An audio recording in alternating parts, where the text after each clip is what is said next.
Naitwa Happiness Ngwando, mbunge wa viti maalumu mkoa wa Ruvuma. Kwa hiyo nilikuja kujua kwa kweli ndio eneo mama kwangu ambalo naishi muda mwingi. Nikasema na hii ni hospitali kubwa. Nimekuja nimeona wamenipa changamoto. Mheshimiwa wetu Dr. Samia Suluhu Hassan amefanya vingi sana.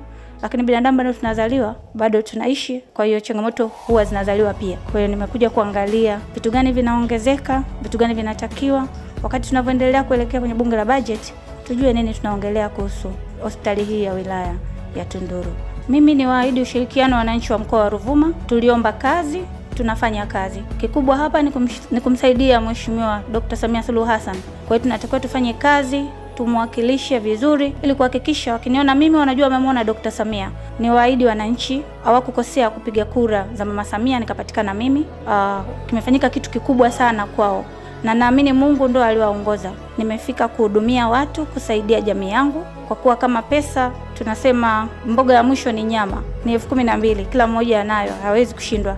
Lakini uwakilishi, hatutafuti kitu, tunatafuta kuhudumia watu. Kwa hiyo naamini na wito huo na nitafanya kazi kwa mtindo wowote ule isipokuwa waniombee.